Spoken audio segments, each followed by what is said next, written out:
Ohio Congressman and Chairman of the House Judiciary Committee, the man who invited Nigel Farage today, Jim Jordan. Sir, appreciate you being here. Fireworks. Good to be with you. Ominous warning, though, from Nigel Farage about, what could happen when you start limiting free speech.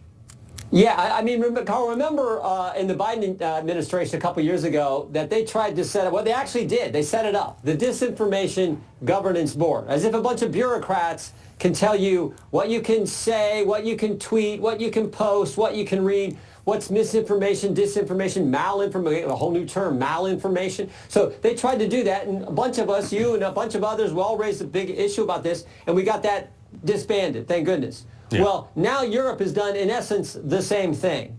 They've done it legislatively through the Digital Services Act in the European Union, and in the UK, the Online Safety Act. And God bless Nigel, he's saying this went way too far. We all want to protect kids, but what this is what censorship always boils down to. It's government censoring their critics. You criticize the government, they're going to call it disinformation, hate speech, misinformation, and they're going to come after you with either civil penalties on tech companies who don't comply with the rules, or worse yet, criminal penalties for people who say things that the government thinks are offensive. And that's where we're at in Europe, and we don't want that coming here. Oh, no. And well, thankfully, as I said, we have guns, so that is unlikely to come here, especially with people like you at the helm. All right, listen to Nigel, though. I mean, he was talking about the downfall of free speech and how it got there in UK today. Roll it. We forgot about common law, the kind of law that you guys have always enjoyed too. We sort of gradually transferred to a European way of thinking. We incorporated a Human Rights Act, which kind of meant really that, as opposed to being born free, under a human rights regime, the state gives you your rights, for which you're supposed to be incredibly grateful, but they can take them away whenever they like. So we lost our bearings. The UK lost its way. It became obsessed about doing things a European way, countries, frankly, that don't have that history of liberty, freedom, and democracy that we do. Congressman, what I don't understand is how people don't see this coming. Yeah, I don't know, but it is scary, and I think it's actually maybe an understatement when you talk about the UK losing their way. In 2023, 12,183 individuals were arrested for offensive posts.